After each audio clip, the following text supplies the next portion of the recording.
Students, I am Sunita Manchanda. आज हम Everest मेरी शिखर यात्रा पाठ स्पर्श का गद्य भाग से, जिसकी लेखिका बचेंद्री पाल जी हैं, उसकी यात्रा का वर्णन करने जा रहे हैं। सभी अपनी पाठ्य पुस्तक निकालेंगे और जो है चैप्टर निकालकर जो है उस पाठ को साथ साथ में पढ़ेंगे। तो लेखिका का इसमें जो वर्णन है ना, सबसे पहले वो दिल्ली में पहुंचे बचेंद्री पाल। दिल्ली से वो काठमांडू हवाई जहाज के द्वारा रवाना हो गए और फिर कहाँ पहुंच गए, वहां पर।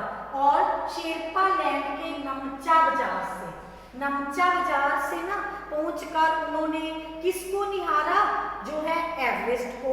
और एवरेस्ट नीचे जो है वो सागर है और ऊपर क्या है, एवरेस्ट है। तो नमचा नेपाली इसे ना सागर माथा नाम से पुकारते हैं।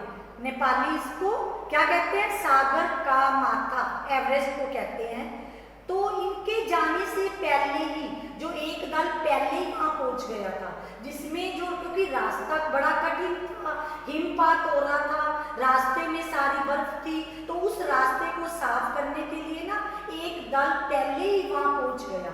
और जब ये दल 26 मार्च को पेरिस पहुंचा और इसके बाद फिर वो आगे गए।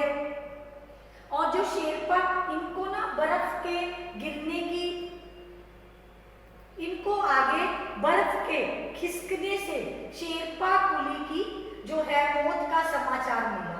और यहाँ पर जब इन्होंने निहारा था ना ऊपर से एवरेस्ट को, तो ऐसा लगता था जैसे प्लूम एक तरह का फूल है, कि वो बर्फ का फूल बना हुआ था जो तेज हवाओं के चलने से वहां पर बनता है। और प्लूम आप देखना, प्लूम की जो शेप है ना वो इस तरह की होती है। तो ये तेज हवाओं से वहां पर जब बर्फ गिरती है तो वहां फूल सा नजर आने लगा था। ये आपको नजर आ रहा है ना, प्लूम के फूल की तरह इसकी शक्ल। और ये देखो वहां पर कैसे बर्फ गिर रही है। और इस कठिन रास्ते पर उन्होंने चढ़ाई की और लेखिका का बाकी दल भी जो था ना वो भी इनके साथ जो है इस कठिन रास्ते पर गए। और लेखक बाकी दल को इन्होंने बताया कि हिमपात जो है वो सारा साल ही यहाँ पर हिमपात होता रहता है और रास्ता बड़ा कठिन है। तो जब लेखिका अप्रैल में बेस कैंप में थी ना, तो इनसे मिलने के लिए कौन आया, इनसे मिलने के लिए आए। तो उन्होंने ये बताया कि ये रास्ता बड़ा कठिन है। तो लेखिका ने बताया कि मैं तो नौसिखिया हूँ। तो उन्होंने कहा कि कोई बात नहीं। उनके कंधे पर, लेखिका के कंधे पर जो है हाथ रखा और उन्हें बताया कि बर्फ की नदी यहाँ ग्लेशियर के बनने से जो है वो बनती है और बर्फ गिरती रहती है ना। ये देखो बर्फ की नदी है, तो जो बर्फ गिरती है वो ग्लेशियर बन जाता है और जो है यही बर्फ की नदी को ही ग्लेशियर कहते हैं। और ये अपनी पक्की पर्वतीय लड़की थी। इन बातों से वो घबराई नहीं उन्होंने, क्योंकि ये बचपन में ही ना जो स्कूल में जब पढ़ी थी तो वो पर्वत पर ही रहते थे। पर्वत पे जब स्कूल में जाती थी तो 3-4 किलोमीटर पैदल चलना, तो ये इस रास्ते से घबराई नहीं और इन्होंने अपने निश्चय पर जो है वो दृढ़ रहे। और इसके बाद ये देखो बर्फ के खंड अव्यवस्थित रूप से जो है वो नजर आ रहे हैं आपको। रास्ते में जब वो पहुंची ना, लेखिका ने जब स्वयं को नौसिखिया बताकर भी ना ये घबराई नहीं। और रास्ते में ना बचेंद्री पाल के साथ जो थे डॉक्टर मीनू मेहता भी थे। उन्होंने उनको जो शिक्षा दी कि बर्फ की आड़ी तिरछी दीवारों पर ना रस्सियों को बांधकर या एल्युमिनियम की सीढ़ियां से कैसे बांध बनाकर ऊपर चढ़ाई करनी है। तो इस तरह की दुर्गम परिस्थितियों में भी हार ना मानकर, ये देखो यहाँ पर जो सीढ़ी है ना, एल्युमिनियम की सीढ़ी से ना बांध बनाकर कैसे पार करना है, तो कैसे ऊपर चढ़ना है, ये दिखाया गया है इसमें। और आगे इस प्रकार ये ऊपर चढ़ते गए। और अचानक ही एक दिन ना ये जो कैंप में लेटी हुई थी तो गहरी नींद में सोई हुई थी। अचानक ही इनके सिर पर ना बर्फ का एक चीज, बर्फ का पिंड टकराया और इनकी नींद जो थी वो खुल गई। और यहाँ पर एक सामान ढोने वाले शेरपा कुली का वर्णन किया गया है कि शेरपा कुली समझते हो ना आप, जो सामान ढोते हैं। तो यहाँ पर शेरपा कुली का वर्णन किया गया है, उसका चित्र दिखाया गया है। तो शेरपा कुली जो है, अब ये कैंप 3 पर एवरेस्ट अभियान का रास्ता दिखाया गया है कि जो बेस कैंप से होते हुए कैंप पहले 1 पे पहुंचे, फिर 2 पे, फिर 3 पे। ये कैंप 3 का रास्ता है।